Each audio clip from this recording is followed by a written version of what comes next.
Are you in a position where your home service business is struggling to find new customers? Maybe you're stressing out as a business owner, wondering if you're going to be able to pay for your team members throughout the rest of the year or maybe into the new year, and you have no plan in place and you're starting to freak out. Well, if that is you, this video is for you. Or if you've ever been in this position, this video is for you. I'm going to start by giving you a really good analogy, something that I reference anytime I'm apprehensive to pull the trigger when it comes to marketing or investing in something that's going to give me a future return, and that is dig your well before you're thirsty.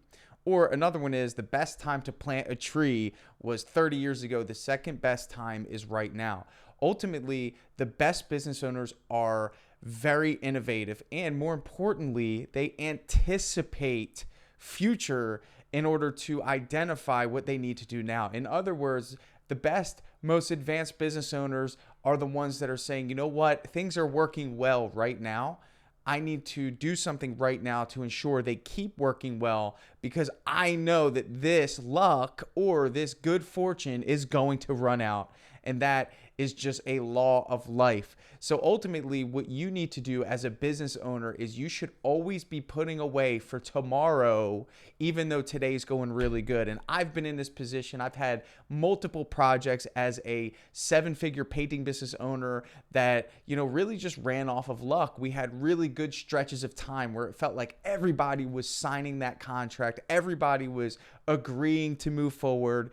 And then there were times where it was like, I don't understand what's going on. Is there a recession? Are people running out of money? Or do people no longer want their house painted? And I remember how helpless I felt because I made growth decisions when it came to hiring my team during those high times. And then when those low times came, I really had that feeling of, am I going to have to let someone go? Or am I going to have to scale back? Am I going to have to slice my prices in half? And that's not a position that you want to be in. So the first thing you need to understand is that marketing is not something that you do when you feel like it, or in other words, when you have to do it, right? Marketing is something that you need to do every day. This isn't something that, if work is slow, okay, well, I think I'll throw some money into Facebook. Or if work is slow, I think I'll throw some money into Google, or I'll buy leads, or I'll start really making a push. What you need to understand is that marketing needs to be done every single day. This is something that should be done when you're in those high times, when the cash is coming in, when you have that, disposable income, when I really don't even think it's disposable because it's an investment. And here's the thing. Number one, you have to understand that in the same way, you don't want to hire when you really need to hire. In other words, if you did that, then guess what? You're going to have an employee that was hired out of desperation rather than really calculation, right? That's so important. So for you as a business owner, it's so important for you to understand that hiring is something that you need to be doing when you don't need to hire, so you could take your time and you can make the right decision and you can operate from a place of poise rather than stress, anxiety, and making knee-jerk decisions. So when it comes to marketing, the same principle applies. Dig your well before you're thirsty. Now, you might be thirsty. This is who this video is for. You're in a position where, the leads are slow, the jobs aren't closing for some reason, something's going on in your business and you're not sure what it is. Well, here's the deal. Right now, you're thirsty. You need to dig the well. And then what you need to do is remember what this feels like. You have to understand that the next time this comes around, when things are going really well, you're going to pull the trigger on the marketing agency. You're going to spend the money. You're going to get your company's brand out there. And you're going to feel good about it, knowing that this is just going to protect you for the next time that this happens, because business is cyclical. So rule number one is make a commitment to spend the money. Now, I've dealt with a lot of business owners that have the employee mindset. And if you don't know what the employee mindset is, we're referring to money and how money is spent. And I want you to understand that the employee mindset is very simple. The employee receives a paycheck, right? And ultimately what they do is they pay their bills with that paycheck and then they spend what's left. And if there is some after spending, that's what they save for later. And for you as a business owner, this is a transition that you have to make where you are operating with the investor mindset. The investor mindset is the mindset of, I receive money and this money is not all mine. You have to take that money and you have to put some of it for future return. And that is the investor mindset. Then you spend, then you save, right?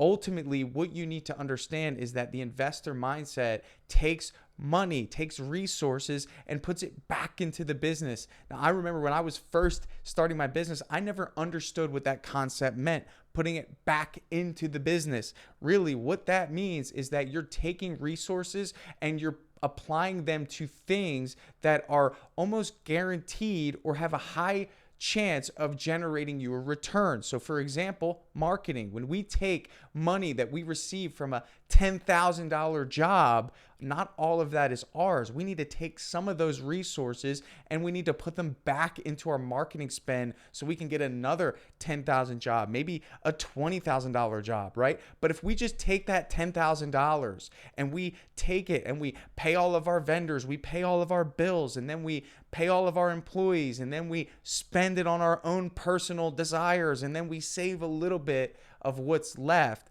ultimately it can feel like we are paycheck to paycheck in our business. Now, let me be clear about this. There's something that isn't going to be easily spoken about, right? But this is a very important component to identifying this mindset. And guess what that is? That's confidence, right? So in other words, if you have nowhere to confidently put that money, right, back into the business, then guess what's going to happen? You're not going to do it, right? So that confidence comes from having a place that you know you can reinvest in that's going to generate you a return. So let's talk about what that is. So rule number one, you're making a commitment to never allow this to happen again, right? And that is the mindset of, I know that even when things are going really well, if I knock out a great job, I need to take a portion of this revenue and I need to put it into something that's going to make sure that I'm not in this vulnerable position again. That position is only going to feel like you have power to change that outcome if you have the confidence in where that money's going. And that is a marketing agency. Here's the deal. You are really good at whatever it is, the trade that you do, right? And maybe you have a really good secondary skill set. That might be the selling aspect of the business. That might be the leadership component of your business. That might even be the administrative component of your business. And you might call yourself a great marketer, but here's the deal. Marketing, like many other things, changes at a rapid pace, especially with how things change with online reputation, with online avenues and resources. This is not something that you can just hop in and start doing at a high level. It's in your best interest to find someone to do this for you, okay? So the goal here would be for you to hire a marketing agency that's qualified to help you generate leads and put your business in front of the people that are qualified to buy. Now, this isn't something that you can just look up a YouTube video and do on your own. And guess what? It'll also be a huge waste of your time. This goes back to that employee mindset of save first. Gather all the resources and hold on to it, throw it into a bank account, and make sure that it never gets touched. That is going to only inhibit the growth of your business. You need to be an investor. You need to be a risk taker. Let me tell you something. Any investor in all of Wall Street is taking a risk. It doesn't matter what the projected result is. It's always risky. There's always a chance that the investor can lose money. But guess what? That's the trade-off, because guess what? When I invest into marketing, I know that I'm going to get a favorable return on those results. So the key here is for you as a business owner is for you to understand that when you invest into marketing, what you're doing is you're actually placing the liability on the results, not on you, on the marketing agency, and that is a good thing. You're actually delegating accountability to someone else to generate results that you as a business owner right now have the pressure to do, and you're using money to do that for you, okay? So your relationship with money has a lot to do with this scenario that you're in right now, and actually what that really boils down to is a misallocation of resources, and you as a business owner are the ultimate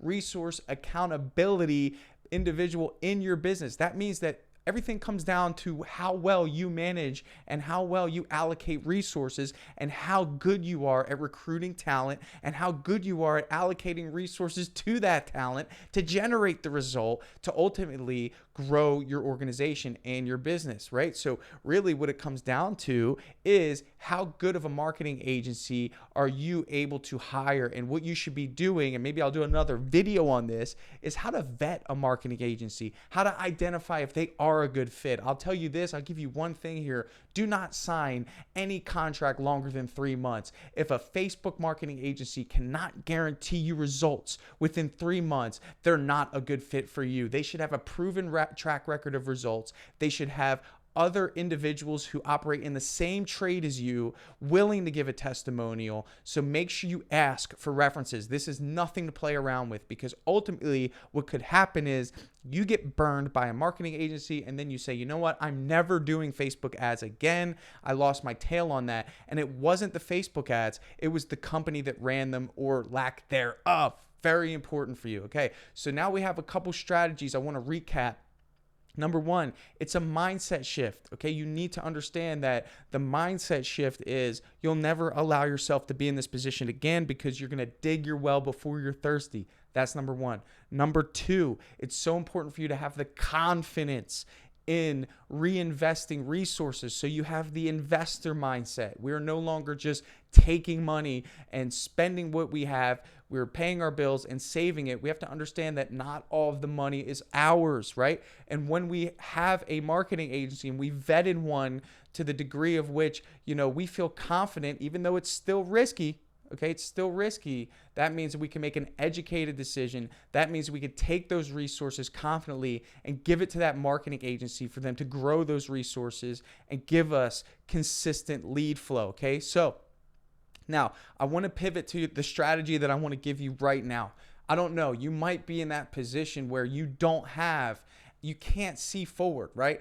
Tanner, all this sounds great. I don't have the resources right now. I spent it all. Tanner, this sounds great. Ultimately, I don't know what to do, okay? I have a team that's counting on me. I maybe have a few more days of work left. I'm in a position right now where I don't know what to do. Here's the thing. Guess what? I'm going to give you a few strategies, but ultimately, you have to have a belief, and that belief needs to convey to your customer that you're going to sit in front of, okay, that you are the best option, and you need to convey that you have the feeling of, I have a bunch of work. Because what happens is in this business as a salesperson is when you don't have the confidence that you have a bunch of work, when you go into someone's house and you're presenting a price, you start to get a little anxious. You start to push the needle a little too hard, and people can pick up on that. So the first thing is, I'm going to say, let's say we have someone that's qualified and we do receive the ability to give them a presentation in their home. What I don't want you to do is I don't want you to try to win the job because you're desperate. I want you to challenge yourself to go into that environment assuming that you have a year's worth of work, with that level of poise, with that level of certainty, with that level of confidence. And what I want you to do is I want you to understand that when you're in a position like this, every opportunity needs to be capitalized on, because all it takes is one good job to shift the gears and to give you the momentum that you need to keep getting more jobs, right? And maybe you've seen this happen. I certainly have, right? But it also happens when we're in a downward momentum, right? So number one is we want to capitalize on opportunity. If you do get an opportunity, you have to treat them as if you have a year's worth of work. You're going in as an educator. You're cool, calm, and collected. But number two, you need to learn how to close on the spot, okay? Stop leaving the house. This is not the time to be sending an email with the proposal. What it is as a time to negotiate, okay? And one of my rules of thumb is whenever I have been in a position where I do not have work for my team, I'm willing to cut my price in half. Okay. And you might not hear that from some business coaches, but maybe those business coaches aren't responsible for other people's income. And that is more important than my own in that time period. So ultimately, I recognize that 90% of the reason why people don't hire us is because our price is too high. They love our company. They love our brand. They love me and my team. They love who we are. They've seen the reviews. There's no reason why they would not trust us to do the job. So when we present them a price and ultimately they say no or reject that proposal, guess what? We know what it is. It's the price. Okay. The price is too high. But let me challenge you with this. If I gave you the job for free, would you hire me to do it? The answer is yes. Okay. So there's a magic number somewhere with every customer, and it's your job to figure that out. And it's very hard to do that once you send an email, because what I've learned is that people will not tell you that they can't afford it, or generally speaking, the price is too high. Now, some might say that, but ultimately, you really have to make it easy for people to have a dialogue with you. And I would venture to say that most people don't know that home services are negotiable, right? Generally speaking, they think if you come and do an estimate, that's the price, but when you're in person with somebody, you could say, hey, you know what? Listen, I see you're kind of a little apprehensive about what you're seeing on here. Did you have a number in mind? And just leave it at that. And then they'll open up to you and say, you know what? To be honest with you, I thought it was going to be half this. Okay, how'd you come up with that number? Oh, well, I had this job done at a previous home that was similar in size. Okay. Well, I mean, aside from price, if price wasn't an option, do you feel like our company would do a great job? Like, let's say price didn't exist. Would you hire me? And maybe you get them to laugh a little bit. Yeah, definitely. I mean, it's just, we have a budget and all that. And then you go in and say, look, we would love a few things. Number one, we'd love to do a great job for you. I love this community. I think, if we get our van in here, we might pick up a couple extra jobs. Tell you what, you're at 3,000. I'm at 6,000. I've never done this before, but I'll tell you what, if you allow me to earn your business today, I can't quite get to 3,000, but I'll do the job for $4,500. Okay. So in other words, you can't have high time pricing in a low time period, and you need to be willing to adjust that price. You need to be willing to be malleable when it comes to your offer, because the goal here always, as a leader, as a business owner, is to keep the team busy. Make sure that the team members who signed up, the first promise you have is to the people that signed up for 40 hours a week. Okay. Anytime you compromise on that promise, you create uncertainty. Let me be clear about this. My team does not know what it feels like to have less than 40 hours a week. No one questions it. There's never been that one time where Tanner couldn't find the work. And you know why? Because I'm playing for them first. And you as a business owner, you have to understand that's the play. Play for them first, okay? So when it comes to sales, it's about capitalizing on the opportunity. Now you might say, Tanner, I don't even have an opportunity. Well, I'm gonna challenge you to think about this for a second. First of all, if you own a restaurant or you own something that has the ability for a customer to return within 30 days and receive the same experience, you would understand that your best customers are repeat customers. In other words, restaurants are fighting to ensure that people come back, right? That's why they really want to give you a great experience, because they know if they do, you might come back again 5 or 6 times this year, and they don't have to work hard to generate new customers because they have an existing customer base that cannot be quantified. I think it'd be great if they could. I think if they could start quantifying that in some way, like maybe they could store the credit card data and then, see how much Tanner spends at their restaurant and identify lifetime value and all that stuff. But I would generally say that, people that have a great experience at a restaurant are highly likely to return. There's probably data on this somewhere. But the goal here is for you to understand that in business and home service, we can still capitalize on repeat customers, right? And I think sometimes it goes beyond sending out a blast email. I think it goes to the phone at that point. I think it goes to calling someone and saying, hey, listen, Joe, to be honest, our team's a little slow. I know we had so much fun working on your home. Do you have anything for us to paint? And just being honest and maybe making 10 or 15 of those calls. Or do you know someone that has anything that we can paint?